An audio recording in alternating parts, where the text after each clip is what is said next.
So allow me to say a few words of Camille Helminski. She is the co-director and co-founder of the Threshold Society. I would encourage you to visit the website sufism.org. I have on a number of times and found it exceptionally useful. The Threshold Society is a non-profit organization which was established in 1988 that is rooted within the traditions of Sufism and dedicated to facilitating the direct personal experience of the divine.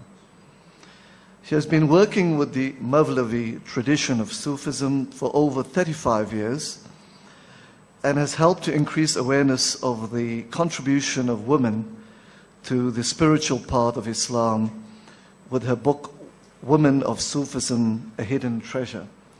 I have a copy of that book and I would encourage each one of you to get a copy. It's a fascinating anthology of the contribution of key women personalities from different parts of the world.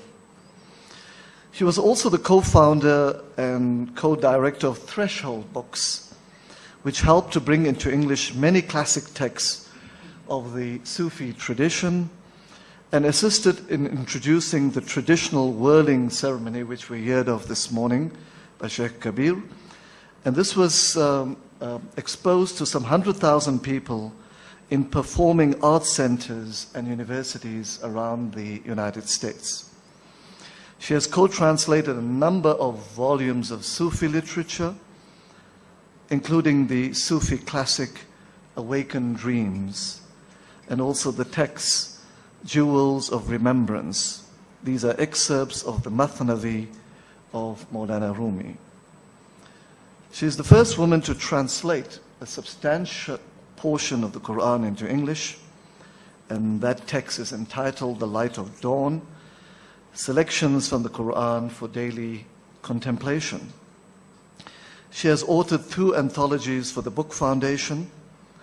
You could look it up at the website thebook.org, and the anthologies are entitled The Book of Character, Writings on Virtue and Character from Islamic and Other Sources, and The Book of Nature, a source book of spiritual perspectives on nature and the environment.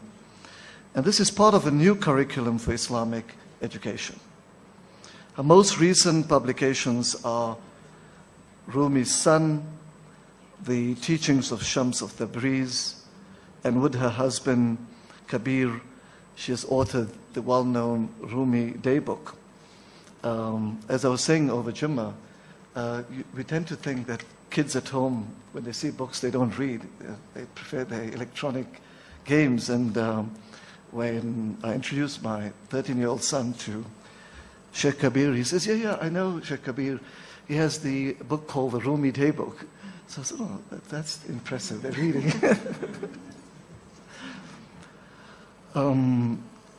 Camille Helminski is also a mentor of the Snow Mass Interspiritual Dialogue, which is established by Father Thomas Keating, and has also been designated as one of the spiritual leaders of a group known as WISE, Women's Initiative in Islamic Spirituality and Equality. That's a nice acronym. She and Kabir have been married for 36 years and have 3 dear children and 1 dear grandchild. They continue to seek to share the beauties of the Sufi tradition with all their hearts who are drawn to truth. Sister Camille, the floor is yours.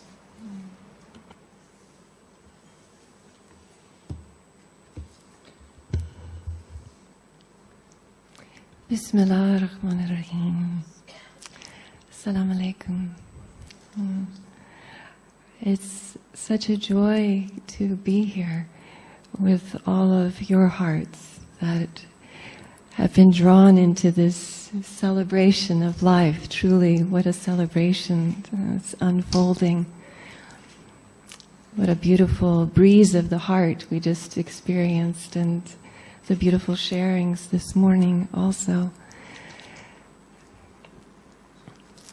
And I'd like to just give a moment too to just say thank you to these flowers for visiting us, for the trees that are sheltering us, for the sky above, for this earth upon which we are resting, and the breeze that keeps passing through, that breath of Allah that, as Kabir was describing in the ceremony, that is breathed into all of creation and it unfolds.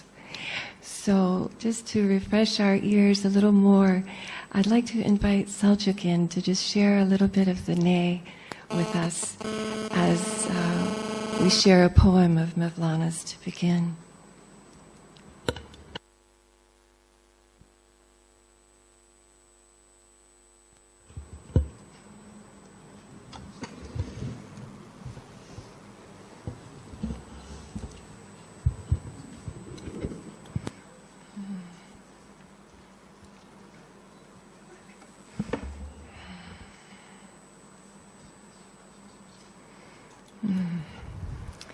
We give thanks for this breath, this breath that breathes us every moment, that has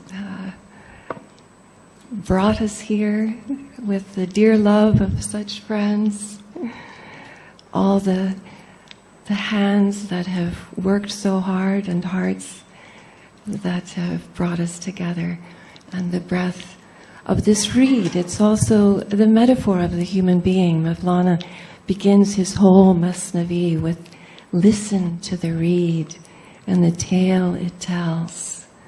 There's that sense of this reed flute. It can only be made when it's grown in the reed bed with sufficient sun and rain to make these sections in the way the music can be held.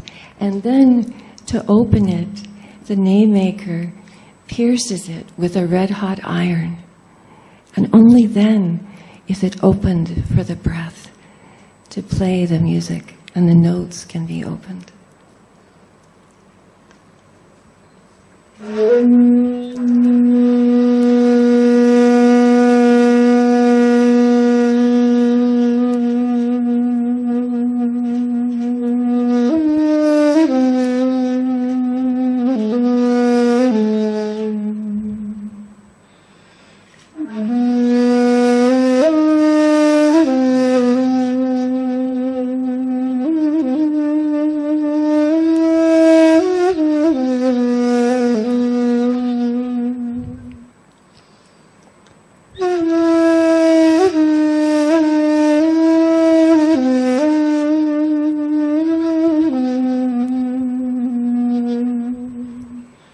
It is love that makes people happy. It is love that fills happiness with joy. It is love that birthed me, not my mother. 100 blessings and praises to that mother. Your fragrance is always with me. Your face never leaves my sight. Day and night, I've been longing for you. My life is spent, but my desire for you remains.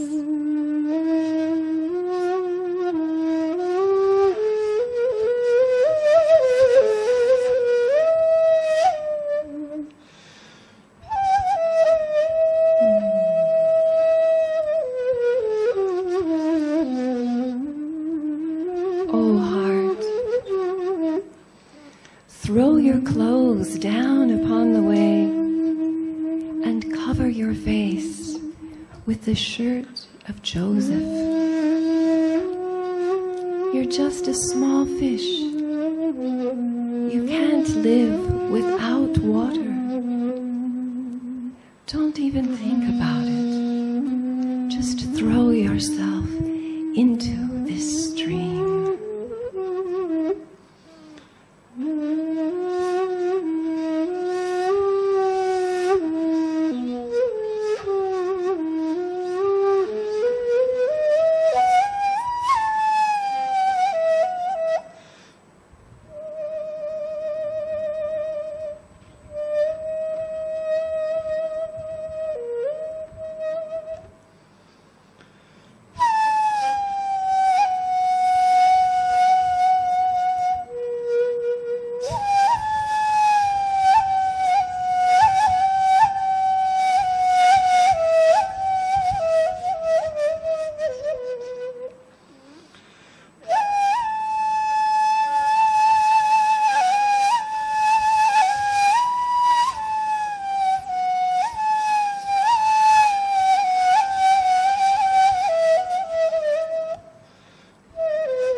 We're so grateful for all the beauties of this vast tradition, through all the brothers, sisterhoods, all the beautiful fragrances that come to us.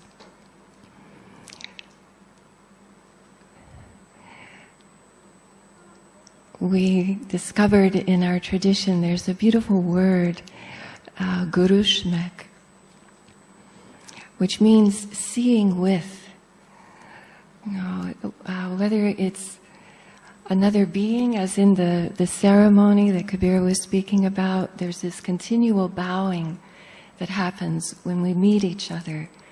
To look even beyond the personal eyes to the space of the third eye, really, of that meeting of the divine within each other and the honoring of that. And even in our tradition, if one were in a more traditional time, when one takes a glass of water, one would pause and just see the water and be seen by the water and just honor that presence.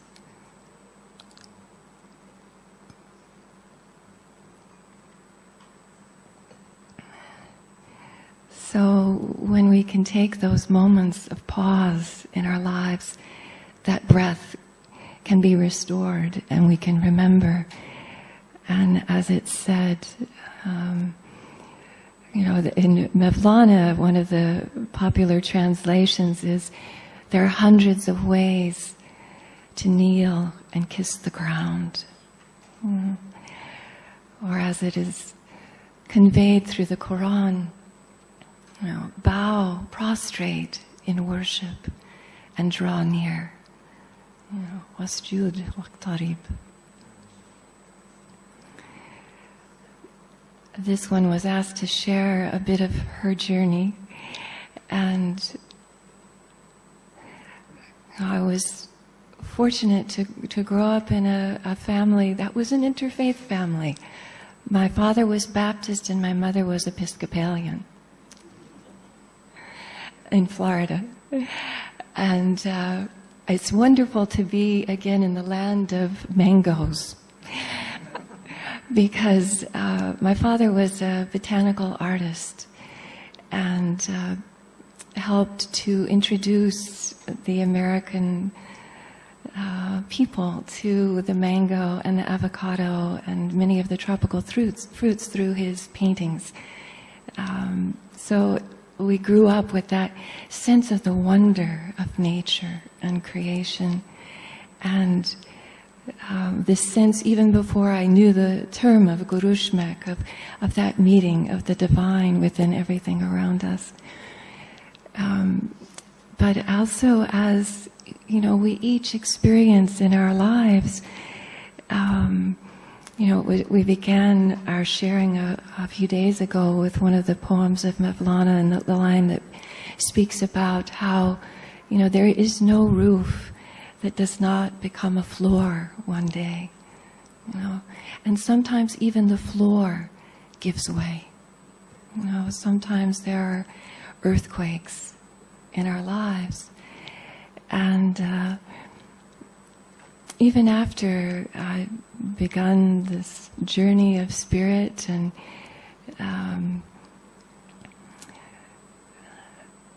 you know, discovered various paths to the One, spent some time within Buddhism, and the Kabir and I had met in a spiritual circle. I had been away at school, and a moment came with word that both my parents had died suddenly in an accident. And that for me was that first moment of that floor giving way. And it's such a mystery, you know, how that happens. And yet, you know, as it's said in the Quran, with every difficulty comes ease. You know, and how one discovers that as one moves through one's life, the beauty of that, and this way in which the divine is always calling us, you know, always speaking to us through each other, through these beautiful traditions that have been revealed, you know, through the light that comes and touches our skin, awakens our eyes. You know, I remember moments walking with my father when it was raining, even as the downpour we had yesterday, and we would walk out and he would pick, there was something called an elephant ear leaf, you know, these huge leaves, and sometimes people would use them as umbrellas. You know, and we watched as the rain came down that leaf, and that beautiful silvery drop that's collected as the water comes to the center. You know, so many gifts were given, and we're given these eyes to see, you know, these hearts to experience.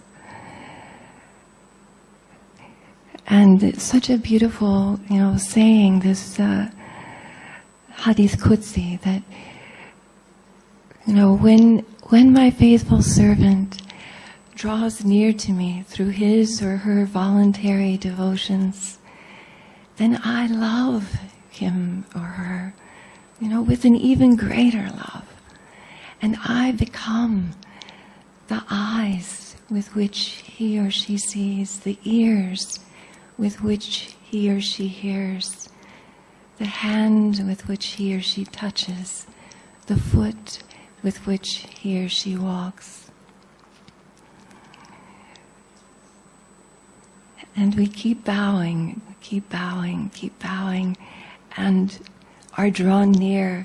You know, sometimes we think about the bust, about the expansion and the joy and how wonderful that is and how beautiful that is in that celebration. And yet also that qabd, that constriction, is a deep beauty, because it is also a drawing close into that intimacy, into that enfoldment of that love that is that which has birthed us, even more than the one who has stood to hold us as our parents in this world. And Mevlana has a beautiful passage where he encourages us to keep focusing on the light.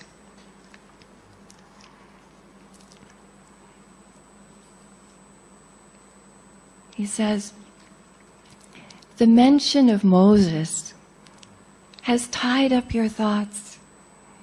You think these are stories that happened a long time ago. But talking about Moses is a mask. The light of Moses is your real concern. Moses and Pharaoh are both within you. You need to look for these two adversaries within yourself. The birthing from Moses continues until the resurrection.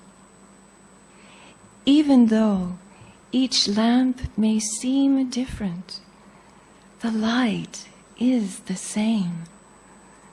This clay lamp and its wick may appear to be different, but the light isn't. It comes from beyond. If you keep looking at the glass of the lamp, you'll be lost, because it's from the glass that multiplicity is seen. Keep focusing on the light, so you'll be free of duality and the multiplicity of colors of this limited body. Kabir spoke about, the beautiful passages of the ceremony of whirling and how we're continually making that passage between the seen and the unseen. We have these forms in this world, and yet that spirit is continually blowing through, and we're passing back into the unseen, into that presence, being drawn near, and then poured out again into this beautiful creation and the witnessing of all these colors and beautiful diversity. And yet that light is holding us as one. And we've been held within this beautiful tradition of Mevlana, and one of the beauties that has come to us is a beautiful prayer of the Prophet, peace and blessings upon him, that Mevlana used to recite every morning, which is the prayer of light of the Prophet. And I'd like to just share that with you in this moment. And perhaps as it's recited, we could just take a moment with the breath and be with that light that is just pouring through us, enveloping us, pouring us into being and taking us into that non-existence continually, breath by breath. La ilaha illallah. Bismillah ar-Rahman ar-Rahim. O God, grant me light in my heart, light in my grave, light in front of me, light behind me, light to my right, light to my left, light above me, light below me, light in my ears, light in my eyes, light on my skin, light in my hair, light within my flesh, light in my blood, light in my bones. O God, increase my light everywhere.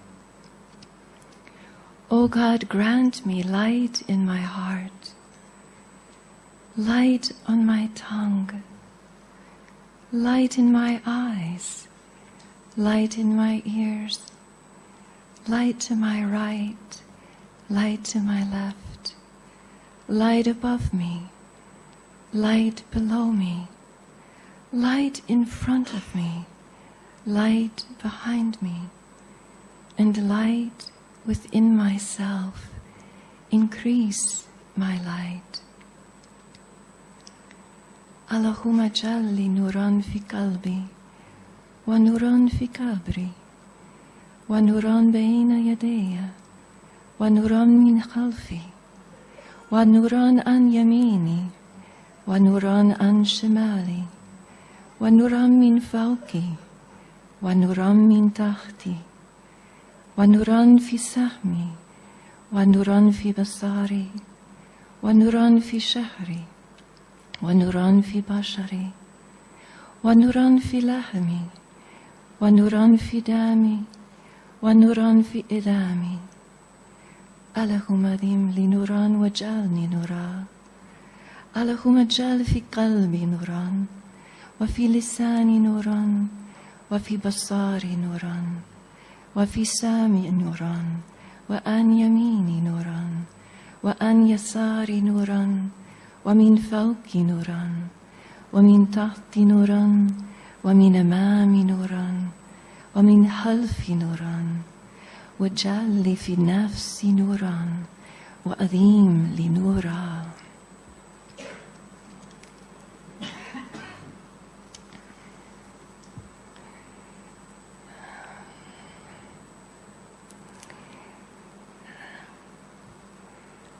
We have such a blessing in our beloved Prophet and all the prophets and saints who have helped to bring more fully the visibility of this light for our hearts. That these hearts that have the capacity to be such mirrors can mirror the infinite. And the Prophet also was an orphan. And in a sense, everyone in his existence has been orphaned. And yet, when we are called by that voice of love, we remember that actually we have never been alone.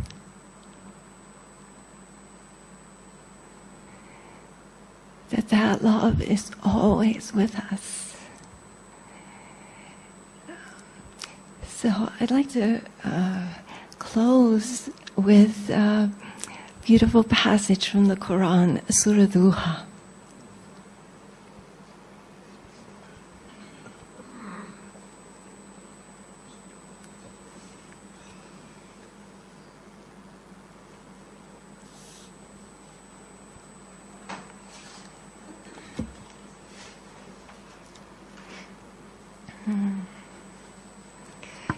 And first, just to remind us of the English, for those of us who are still coming to familiarity with the Arabic.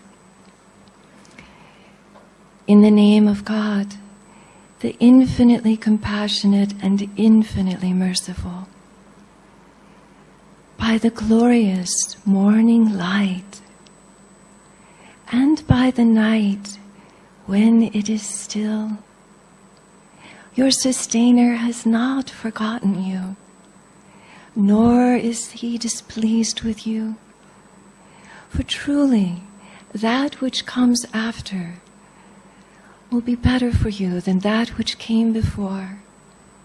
And soon your sustainer will give you that with which you will be content.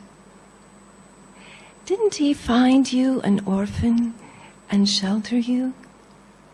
Didn't he find you wandering and guide you? Didn't he find you in need and satisfy your need? So do not be harsh with orphans, nor turn away someone who asks something of you, but continually declare the blessings of your sustainer.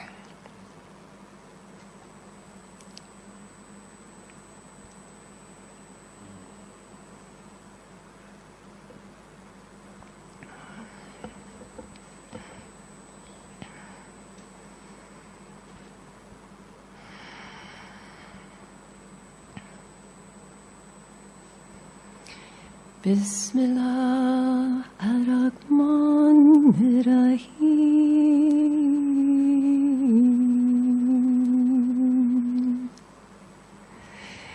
Wa-duha wal-layli iza saja ma wadaka rabbuka